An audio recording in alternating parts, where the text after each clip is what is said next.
Қайырлы күн, қадірлі көрермен және әріптестер. Жамбыл облысының өңірлік коммуникациялар қызметі тікелей эфирде өз жұмысын бастайды. Добрый день, уважаемые зрители и коллеги. Региональная служба коммуникации Жамбылской области начинает свою работу в прямом эфире. Баспасөз конференциясының тақырыбы денсаулық сақтау саласындағы атқарылған іс-шаралар. Облысымыздың бас медиаларының құрметті спикермен таныстырып өтейін. Жамбыл облысы әкімдігінің денсаулық сақтау басқармасының басшысы Оспанова Жанар Мықтыбекқызы. Құрметті Жанар Мықтыбекқызы, алаңымызға қош келдіңіз. Сөз сіздің өзіңізде. Мархабат. Саламатсыздар ма, құрметті әріптестер. Сіздердің назарларыңызға бүгін 10 айдың қорытындысымен Жамбыл облысы денсаулық сақтау саласында атқарылған жұмыстармен таныстыруға рұқсат етіңіздер. Облыс бойынша ұлттық статистика бюросының мәліметіне сүйенсек, 1.218.158 халық тұрғын өмір сүреді. Бірақ бүгінгі таңда халықтың жалпы тіркелім порталына тіркелген 1.171.816 адамға медициналық қызмет көрсетілуде. Облысымыз бойынша 389 медициналық нысандар, ғимараттар қызмет көрсетеді. Оның ішінде 341 нысан бастапқы медико-санитарлық қызмет көрсететін ғимараттар болса, 38-і тәуліктік стационарлық қызмет көрсететін ғимараттар болып табылады. Облысымыз бойынша бүгінгі таңда 22-ші жылмен салыстырғанда маман тапшылығы айтарлықтай төмендеп отыр. 22-ші жылы 106 маманға тапшылық болған болса, 23-ші жылы қазіргі таңда 80 маманға тапшылық туындауда. Одан бөлек жыл бойында облыс әкімінің тікелей резервінің қаржыландыруымен жергілікті бюджеттен қаржыландыруының арқасында Алматы, Асфендияров және Астана университеттерінде резиденттерді үздіксіз дайындау арқылы жыл соңына, 24-ші жылдың соңына маман тапшылығы түбегейлі жойылады деген күтім бар. Одан бөлек жас мамандандарды тұрақтандыру бойынша біздің облысымызда өте көптеген іс-шаралар жүргізілуде. Бірінші кезекте оларға бір реттік 800 мың теңге көлемінде берілетін жәрдем ақылар тағайындалған. Одан бөлек тұрғын үйға тиісті іс-шаралар қазір әр аудан әкімдіктерімен біздің басқарма тарапымен жұмыс жүргізу арқылы пәтерлер беру немесе жалдамалы қызметтік пәтерлер беру жұмыстары жүргізілуде. Бүгінгі күні өңірімізде ғимараттар тозуы бойынша да үлкен жұмыстар атқарылып, тиісті жұмыстардың барлығы облыстық құрылыс басқармасымен бірлесе жұмыс атқарылуда. Әсіресе ауылдық денсаулық сақтау саласын жаңғырту ұлттық жоспарына сәйкес біздің облысымызда 46 нысан тапшылығы айқындалған болатын. Оның ішінде 30 нысанның құрылысы 23-24 жылдарға қолдау табып, толығымен салынып іске қосылатын болады. Ал қалған 16 нысан кезең-кезеңімен 25-26 жылдарда іске қосылып, тиісті шаралар жүргізілетін болады. Одан бөлек өзіміз айтып келе жатқан ауылдағы жердің денсаулық сақтау саласын жаңғырту ұлттық жобасы аясында біздің облысымызда 3 аудан аралық аурухананы қайта құрып бейіндеу және оны толық ғимаратын реконструкция жасау, мамандандырылған медициналық қызметтердің сапасын жақсарту мақсатында 3 аудан аралық аурухана іске қосылатын болады 24-тің соңында. Оған тиісті биылғы жылы атқарылған жұмыстардың бірі ол ПСД-лық құжаттарын дайындау арқылы республикалық бюджетке өтінім берілді. Мерке, Талас, Шу қаласындағы ауруханаларымыз қайта өңделіп құралып, толығымен жоғары медициналық қызметпен көрсете алатын жоғары бағалы медициналық құрал жабдықтармен толықтырылатын болады. Оған тиісті тапсырыстар беріліп, мамандар оқытылып дайындауда кезең-кезеңмен. Бүгінгі таңда осы 3 аудан аралық аурухананың құрылымынан тереңдетілген нейрохирургиялық, травматологиялық, инсульт орталығы және кардиохирургия орталықтары қарастырылып, мамандар шетелдерге жіберілді, жергілікті бюджет қаражат есебінен оқытылды.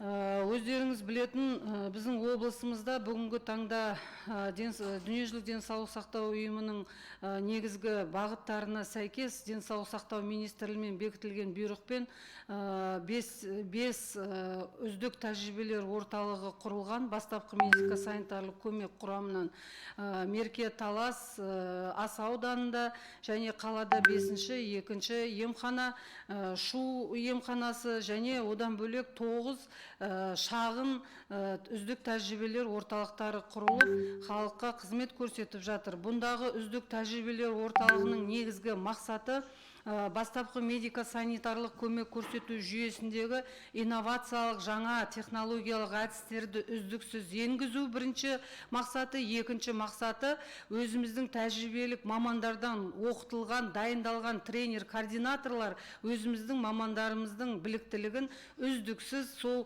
тәжірибелік базада, емхананың базасында біліктілігін арттыру болып табылады.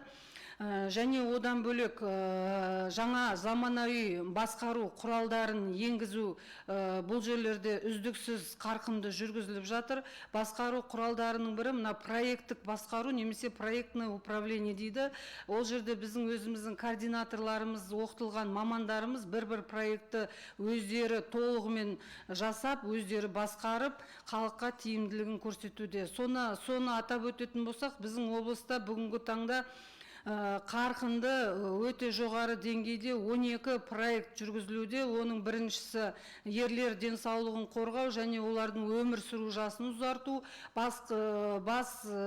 ми қан айналым жүйесінен болатын өлім жітімдердің алдын алу проектісі, семіздіктің алдын алу, жүрек ишемиялық аурулардың алдын алу, одан бөлек дұрыс тамақтануды дәріптеу, психологиялық мінез құлық дамыту проектілері және тағы да басқа бірнеше проектілер. Және соның ішінде ең атап өтетін проекттің бірі жазатайым жағдайдағы немесе жол көлік апатынан болатын өлім жітімнің алдын алу проектісі менің өзіме жақсы әсер беріп жатыр. Себебі мына Мерке, Талас, Аса аудандарында алғашқы болып қазір халықты алғашқы медициналық көмек көрсету тәсілдерін оқыту сол жаңа үздік тәжірибелер орталығының базасында жүргізіліп жатыр. Мерке ауданында өздеріңізге белгілі жаңа жол көлік полицияларын оқыту басталды. Одан бөлек жаңағы жүргізушілерді оқыту басталды. Және сол жердің тұрғындарын оқыту өте үлкен жұмыс қарқынды түрде жүргізіліп жатыр. Бұндағы мақсатымыз мына жол көлік апаттарынан болатын жағдайдағы өлімнің алдын алу және кім бірінші келген жағдайда да сол оқиғаның басында бірінші кім болса, дәрігер болсын, полиция қызметкері болсын, немесе тұрғын жүргізуші болса да алғашқы көмек көрсетіп, жағдайын тұрақтандырып, дер кезінде ауруханаға жеткізу болып табылады. Тағы да өзекті мәселенің бірі халықтың медициналық қызметке қанағаттандырылығын арттыру болып табылады. Бұл бойынша біздің облысымызда өздеріңіз білетін көптеген шаралар іске асырылды. Біріншісі ахуалдық орталықтандырылған ахуалдық орталықтар ашылып, біздің басқарманың жаңағы негізін ғимаратында толығымен контролируется, то есть қадағаланып отырады. Біз ситуациялық жағдай арқылы облыстағы барлық науқастардың маршрутын, олардың жүру жолдарын, бүгін учетқа диспансерлік есепке тұрғандығын, дәрі-дәрмек алған, алмаған, одан кейін стационарға жатқанын, немесе жатпаған, стационардан шыққаннан кейін қайтып диспансерлік есепке тұрған, тұрмаған бүкіл науқастың логистика дейді, транспортын бақылауға, бізге жүру жолдарын бақылауға мүмкіншілік береді. Екінші, осы шара бойынша жасалып жатқан іс-шараның бірі орталықтандырған колл-центрі ашылған. Бір жылға жақын уақыт мерзімде уже қызметін жасап жатыр. Колл-центр ашылғалы бері біздің байқағанымыз көптеген облыс бойынша медицинаға сәйкес түсетін наразылықтар мен арыз шағымдар бүгінгі таңда айтарлықтай дәрежеде төмендеп отыр.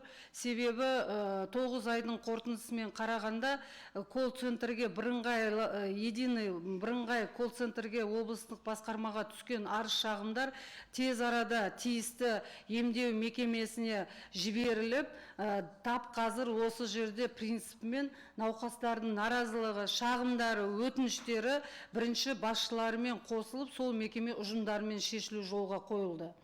Одан бөлек өздеріңіз білетін біздің Instagram, Facebook сайттарымыз бар, және кезек графикке сәйкес қабылдау режимдеріміз бар.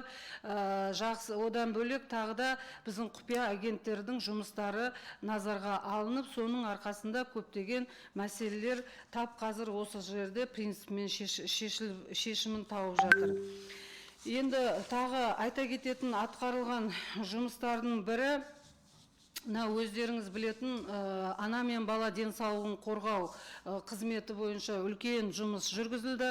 Облыс әкімдігінің өкімдерімен көпбейінді облыстық қалалық ауруханалардың құрамынан дербес мекеме ретінде перинаталдық орталықтар қайта бөлініп құрылды, және ол жерде республиканың деңгейіндегі үздік сарапшылар мен профессорлардың бәрі шақыртылып, сол жердегі біздің басқарушы этаптан бастап мамандарымызды ең соңғы орындаушы мамандарға дейін толық сараптамадан өткізіліп, олардың кәсіби біліктіліктері арттыртып, және жұмыс сапасына тиісті бағалаулары алынып, үлкен кешенді іс-шара жоспары түзілді.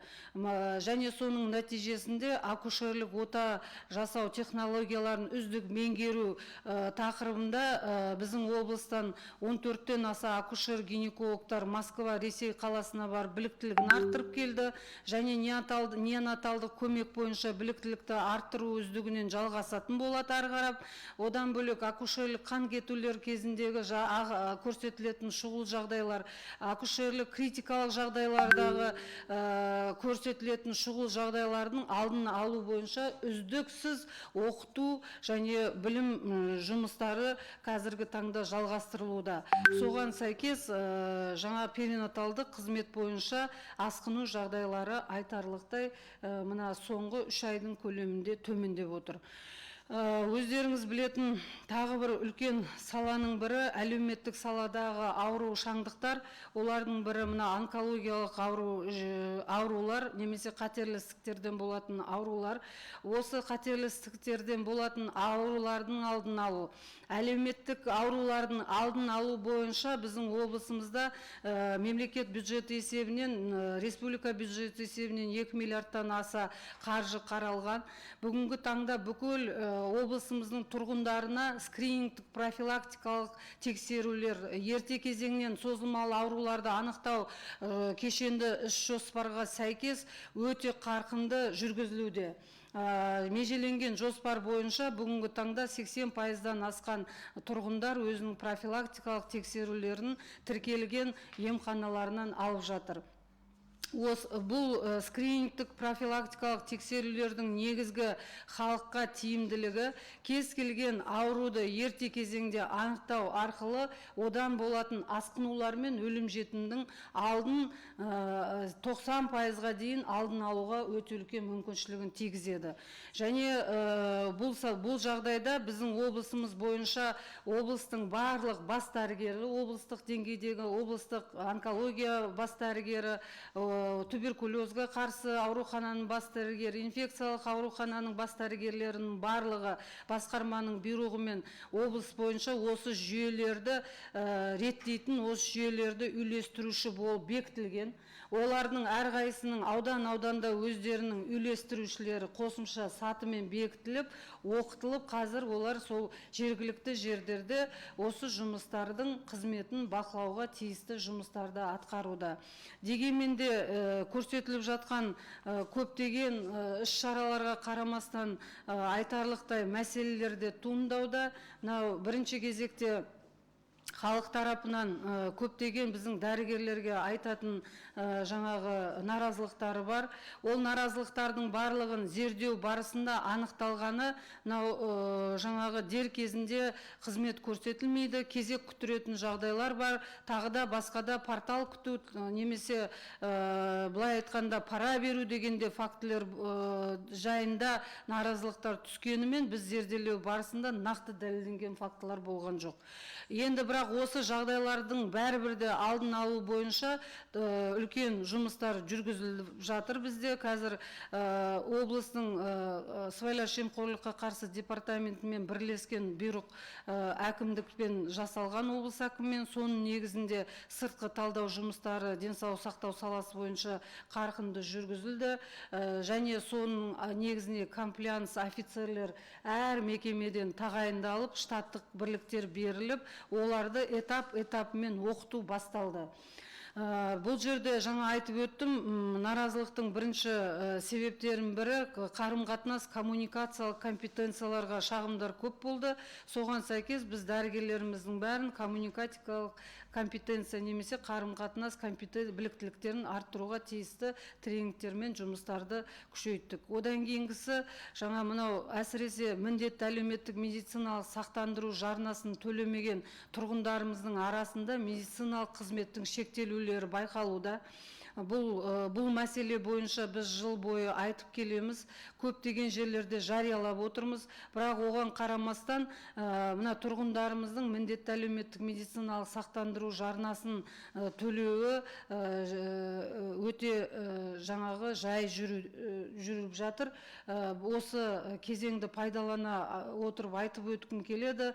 Облысымыздың барлық тұрғындарына міндетті әлеуметтік медициналық сақтандыруды және жарнасын бүгін қарашаның 28-і, 23-і жыл. Мен қайттым мына орталға алуды сұранатын едім. Өйткені кез келген медициналық қызметтерді егер сақтандырылған азамат болса, ол құнына қарамастан, қызмет түрінің бағасына қарамастан, неге ол қызмет түрі 50 миллион болса да теңге, 40 миллион теңге болатын қызмет түрі болса да, сақтандыру жарнасы арқылы ол қызметтің бәрін толық алуға мүмкіншілігі бар. Бірақ өкінішке орай бүгінгі таңда біздің облыста 200 мыңнан аса тұрғын әліге дейін сақтандырылмаған. Міне сол себепті көп науқастар мен біздің медициналық қызметкерлер арасында да түсініспеушілік жағдайлар кейде болып жатады. Енді одан бөлек алдағы жылға бізде үлкен жоспар көп. Жаңа өз докладында айтып өттім. Облыс бойынша медициналық нысандардың тозу деңгейлері бүгінгі таңда 50%-дан жоғары болып отыр, 40%-дан жоғары кешіресіздер.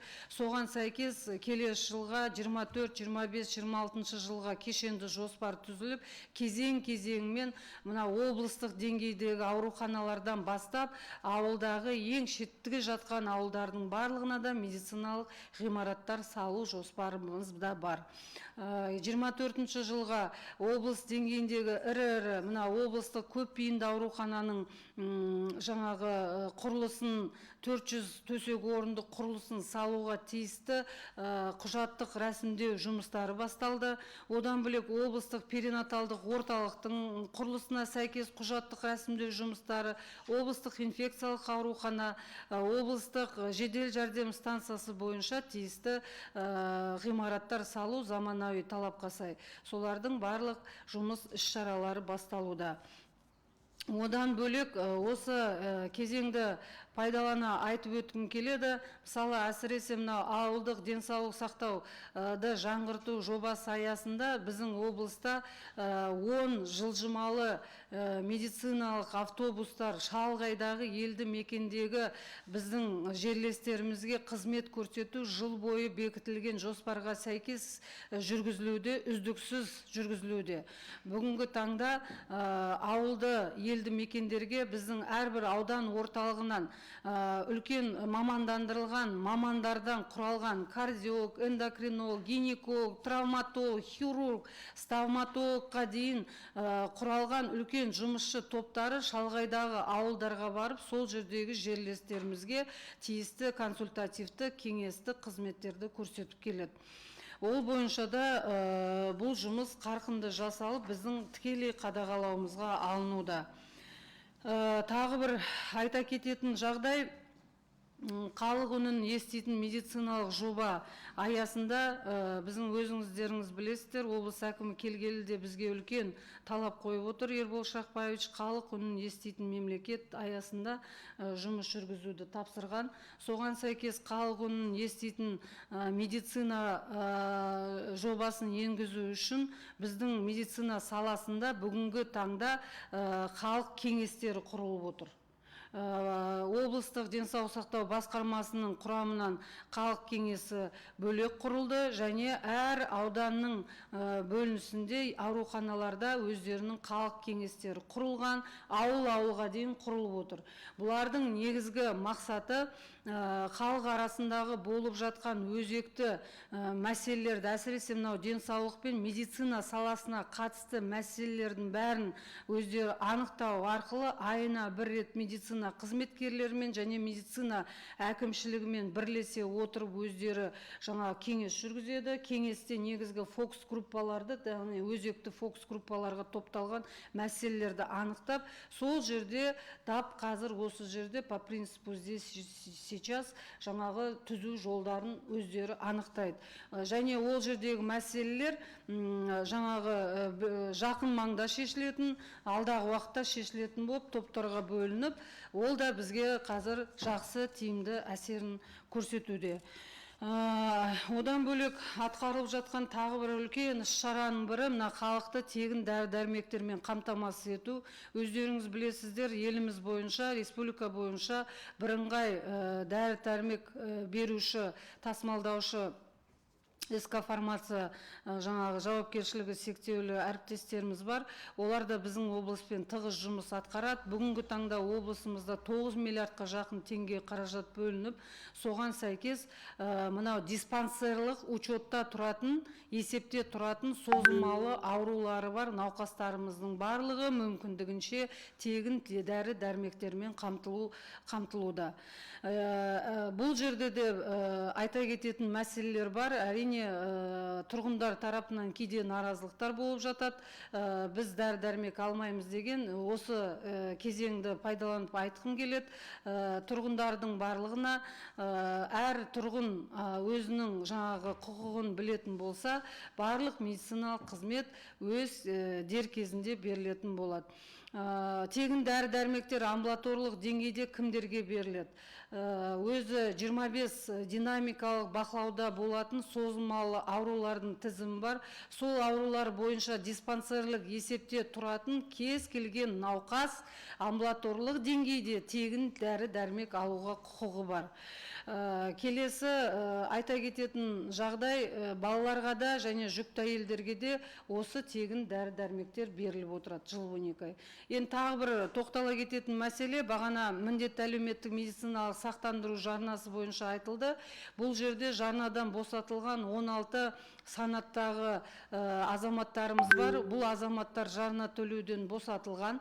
Бұлар үшін барлық медициналық қызметтерді фонд қоры немесе мемлекет есебінен төленеді. Оларға жататындар өздеріңіз білетін балалар, 18 жасқа дейінгі жүкті әйелдер, пенсионерлеріміз, зейнеткерлеріміз, мүгедектер және студенттер, содан кейін жаңағы арнайы колонияларда тәртіптік жазамен өтеліп жатқан азаматтарымыз, военный жаңағы әскери дайындықта немесе әскери қызмет жасап жатқан азаматтарымыз, сол сияқты 16 санаттағы азаматтарымыз біздің жарна төлеуден босатылған. Қалған жұмыс жасайтын азаматтарымыз, жұмыс беруші азаматтарымыз, одан бөлек өзін-өз жұмысымен қамтыған азаматтарымыздың барлығы толық дерлік жарна төлеуге міндетті болып табылады. Тағы да басқа жұмыс шаралар жасалып жатқан өте көп. Оның бірі жаңа өздеріңізге белгілі аса қауіпті инфекциялардың алдын алу және сол ауруларды аурушаңдылықты бәсеңдету бойынша бастапқы медико-санитарлық көмек жүйесінде бүгінгі таңда толығымен мынау әлеуметтік желілерге жариялау, жергілікті газет журналдарға статьялар беру, телевидениедан интервьюлар олар беру үздіксіз жүргізілуде. Себебі аса қауіпті инфекциялар бойынша біздің облыста эпидемиялық ошақ болып табылады. Соған сәйкес көктемде марттан бастап бүгінгі күнге дейін бастапқы медицина санитарлық көмек қызметкерлері үздіксіз халықпен ақпараттандыру жұмысын жүргізіп жатыр. Бұндағы негізгі мақсатымыз бастапқы белгілері анықталған кезде шұғыл түрде дәрігерге көріну міндеттеледі. Егер дәрігерге шұғыл түрде көрінетін болса, кез келген жағдайдың алдын алуға бізде мүмкіншілік бар. Енді басқа да мәселелеріміз бар. Оған сәйкесте кейбір негізгі мәселенің бірі ол автокөлікпен қамтамасыз ету. Автокөлік тозығы да біздің облыс бойынша 50%-дан жоғары. Соған сәйкес биыл облыстық қаржыдан, бюджеттен, жергілікті бюджеттен 760 миллионға жақын ақша қаржы бөлінген. Жыл соңына дейін 40 автокөлік сатып алу күтілуде. Бірыңғай мемлекеттік сатып алу басқармасымен ашық тәсілмен конкурс өткізіп, жеңімпаз анықталды. Қазіргі таңда сол автотранспорттарды күтіп отырмыз. Егер де сол автотранспорттар келсе, барлық аудандарға бөлініске сәйкес бөліп береміз. Енді жедел жәрдем қызметі бойынша да мәселелер жоқ емес бар, бірақ бүгінгі таңда оңтайландыру мақсатында жедел жәрдем жүйесінде 300-ге жақын фельдшерлар оқытылып, шұғыл медициналық көмек көрсету инновациялық техникалық әдістермен біліктіліктерін арттырды. Мен баяндамам бітті, сұрақтар болса жауап берейін. Баяндамаңызға рахмет. Әріптестер, қосымша сауалдарыңыз болса, мархабат.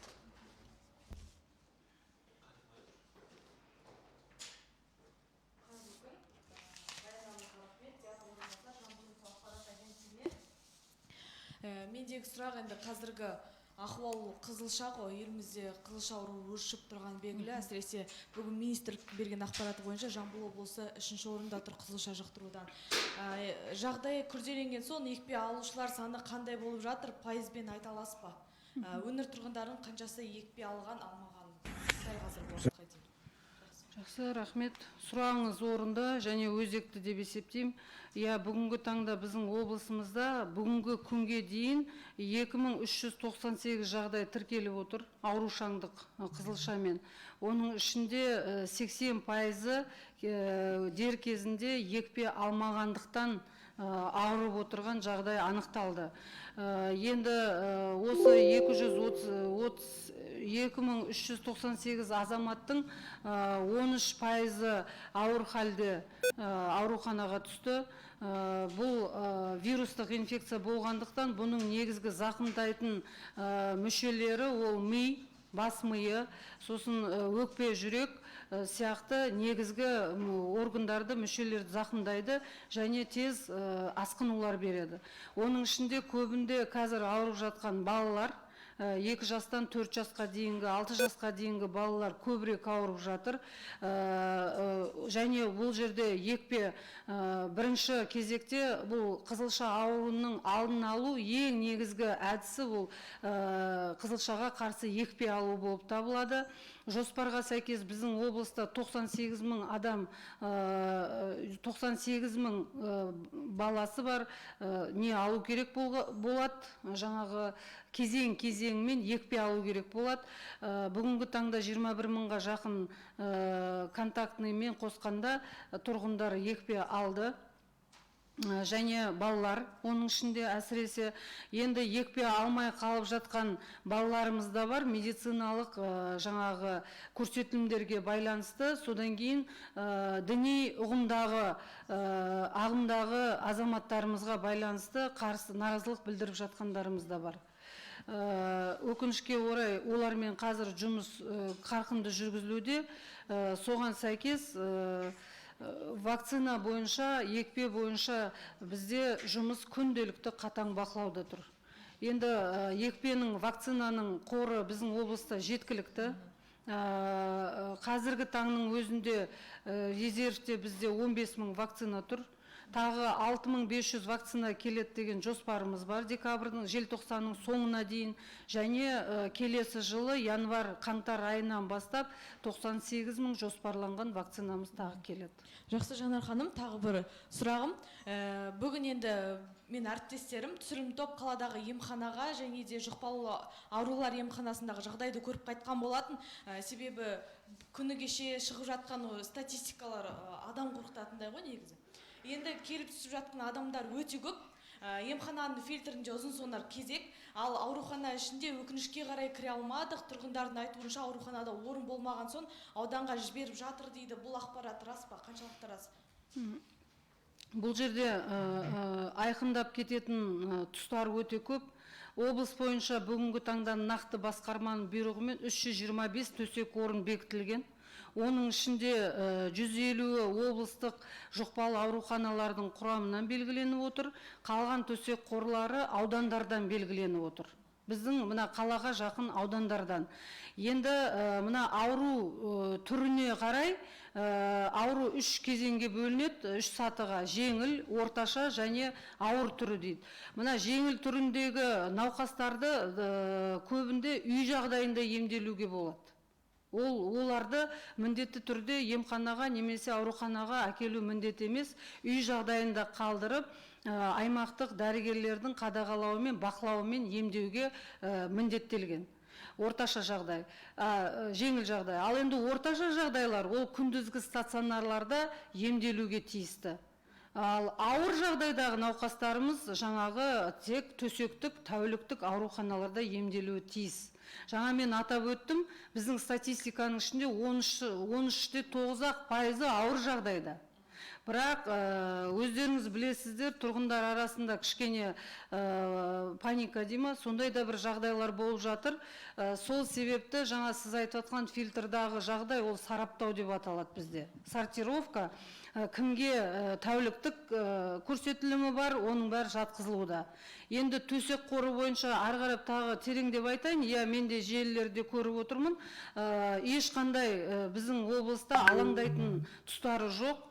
325 төсек қазір біздің облыстық аурухана, балалар ауруханасынан, облыстық жұқпалы ауруханасынан, және Байзақ, Жуалы ауданынан, және Мырзатай реабилитациялық орталықтан бекітіліп, босатылып отыр. Ал енді одан бөлек әрбір ауданымызда инфекциялық бөлімдер бар. Аурухананың құрымында 25-20 төсектік инфекциялық бөлімшелер бар. Олардың әрқайсынан 10 төсектен резерв қамтылған. Сондықтан жатқан сияқты. Соны халықтар түсінбей жатыр, соны осы кезеңді мезетті пайдаланып айтып өткім келеді. Құрметті облыс тұрғындары, қала тұрғындары, ешқандай алаңдайтын біздің облыста бүгінгі таңда жағдай жоқ. Барлық жағдай бақылауда ұсталып тұр, тұрақты түрде бақылауда. Төсек қоры жеткілікті. Қазіргі таңда облыстық мына біздің ауруханамызда 200 адамға жақын 235 облыс бойынша стационарлық ем алып отыр. Стационарлық жаңа ауруханада жатыр. Олардың 50%-дан жоғарысы орташа жағдайда. Орташа жағдайды жаңа айттым, күндізгі төсек орындардан алуға болады. Күндізгі төсек қоры 1500 төсек бізде уже қамтылған. Жақсы, рахмет, Жанар ханым. Айтыңызшы, сіз айтып жатқан бүгінгі статистика бар ғой, 2300-ден аса адам, сол статистика қаншаға жоғарылағанға дейін карантин болып немесе маскалық режимге көшіміз мүмкінге, сол цифра қаншаға жеткенде көшеді? Енді бұл бойынша қандай да бір болжамдар айтылып жатқан? Бұл бойынша негізі сіз біздің сараптамалық эпидемиялық қарсы департамент бар, солардың тікелей шешіміндегі мәселе. Оған біз нақты бір статистиканы айта алмаймыз. Солар қандай үкім қабылдайды, соған байланысты біз жұмыс жасаймыз. Бірақ бүгінгі таңда мен қайталап айтам, біздің облыстағы жағдай тұрақты. Республика бойынша 3-ші орында біз шығып кеткенмен де, бізде мынау қарашаның 9-нан бастап белсенді екпе жүргізу процесі басталғалы динамикада азаю көрсетіліп жатыр. азаю тіркелуде. Қазір міне біз күнделікті күніне 2 мезгілден бақылауға алып отырмыз, бірақ динамикада азаю бақылауда. Енді бұл екпе қаңтар айының соңына дейін жалғасатын болады. Ақпан айының соңына дейін қарқынды екпе жасау қаңтар айы мен ақпан айына дейін жалғасатын болады. Ал жоспарлы екпе жыл бойына өзінің жас ерекшелігіне сәйкес жасалып отыратын болады. Жауабыңызға рахмет, әріптестер. Жанар Мақтыбекқызы, өңірлік коммуникациялар қызметінен сұрақ болсын. Біраз уақыт болды, бәріміз білеміз, Меркідегі орталық аурухананың құрылысы тежелуде. Себебі неде? Бұл бірінші сұрағым. Екінші сұрағым, үміт балалар үйінің мәселесі қалай шешіледі? Соған нақты жауап берсеңіз. Және үшінші сұрағым, көп облыс тұрғындарының мазалайтын сұрақ, яғни жаңағы денсаулық жағынан нашар кісілер Астанаға квота алу жайын мәселе қылып бізге жазады. Яғни квота алу өте қиын деп. Осы үш сұрағыма қысқа нұсқа және нақты жауап берсеңіз. Жақсы. Мерке аудандық ауруханасында құрылыс емес, ол жерде күрделі жөндеу жұмысы жүріп жатқан. Ол жерде негізі заказчик тапсырыс беруші облыстық құрылыс басқармасы болып табылады. Бірыңғай мемлекеттік сатып алу жұмысын жүргізетін облыстық мемлекеттік сатып алу басқармасы өткізді. Ол жерде жеңімпаздары анықталған. Келісімшарт 22 жылдан 23 жылға созылған. Өзінің мерзімі бар, бірақ біздің басқарманың нақты мәліметтеріне сәйкес желтоқсанның айында ол толығымен біту керек. Біз қазір бақылауда ұстап отырмыз. Егер де желтоқсанның басында бұл құрылыс күрделі жөндеу жұмысы бітпейтін болса, онда біз басқармаларға тиісті жаңағы хабарлама беріп, жеңімпаздарды сотқа беруді ұсынамыз. Жыл соңына дейін аяқталу, қолданысқа беру белгісіз. Белгісіз емес, нақты белгіленіп отыр, келісім шартқа сәйкес. Егер де берілмей қалатындай жағдай болатын болса деп тұрмын, онда біз басқармаларға жеңімпаздарды сотқа беруге құрылыс басқармасына ұсыныс жасаймыз. Түсіндік, сіз қазір нақты айтыңызшы, өзіңіз зерделеп көрдіңіз бе, көзіңізбен барып көрдіңіз бе, қандай құрылыс жұмыстары аяқталмайды? Бүгінгі таңда кеше ғана біз дәл осы сұрақ бойынша құрылыс басқармасымен бірлесе кеңес жүргізгенбіз. Дәл қазір бүгінгі таңда 98% жұмысы біткен. Сондықтан желтоқсан айында толық беріледі.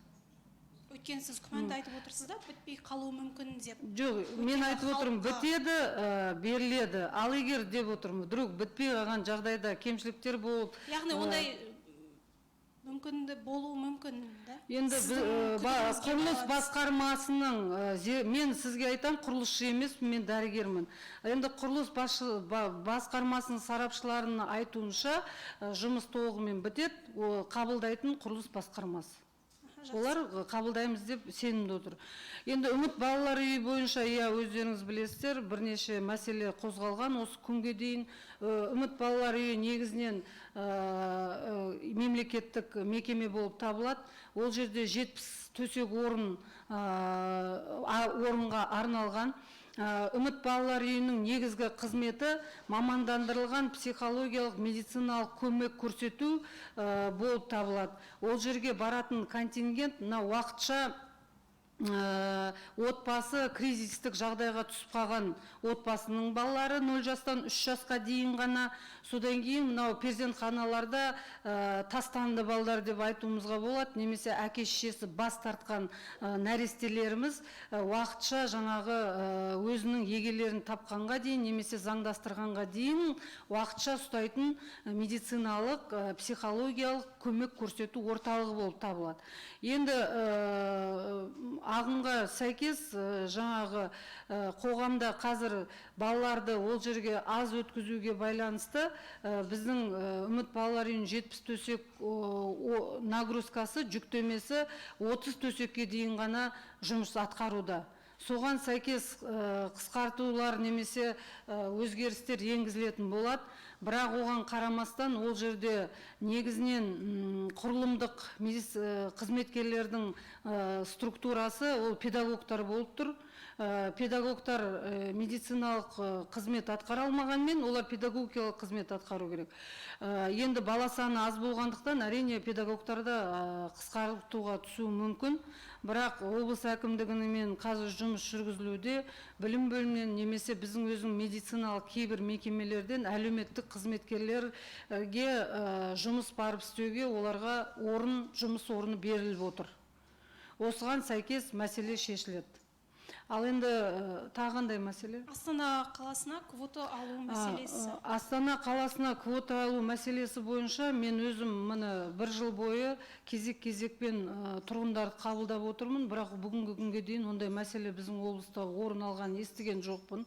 Дәлелді фактімен, но бірақ айта кетейін, ондай мәселелер болуы мүмкін, егерде жаңағы құжаттық рәсімделулері дер кезінде дұрыс жүргізілмесе. Ол жерде өзінің кезеңдері бар, және тиісті тексерулерден өтетін тізімдері бар. Соларды кешіктіріліп қалған жағдайда ғана мәселе туындауы мүмкін. Басқа бізде мәселе жоқ. Министрлікпен бүгінгі таңда барлық жұмыстар тығыз жасалуда, квотаның барлығы қамтамасыз етілуде. Онда бұл сұрақты көтерген себебіміз біздің WhatsApp желісімізге облыс тұрғыны жазған болатын. Тікелей өзіңіздің мен байланыс телефоныңызды беруіңізге болады. Мен тікелей өз қадағалауыма алып мәселені шешеміз. Жақсы. Рахмет. Жауабыңызға рахмет. Әріптестер, сұрақтарыңыз жоқ болса, әлеуметтік желідегі сұрақтарға кезек берсек, WhatsApp желісіне Илипов Қайрат атты меркі тұрғыны сұрақ жолдапты. Сәлеметсіздер ме? Бұл меркіден бұрын орталық ауруханадан бір жерден жаман су сыртқа шыққан. Ал өздеріңіз көргенде енді екі жерден сыртқа шығып жатыр. Бұл менімше ластап ауру таратып жатыр. Жақында менің естігенім бойынша 5.355.000 теңге осы істі жөнге келтіруге бөлінген. Сонда ол ақшаға не істегені осы ма? Жан-жақ қоқыс. Жанар Оспанова, сіз меркеге қашан келесіз? Тағы 2-3 факт бар.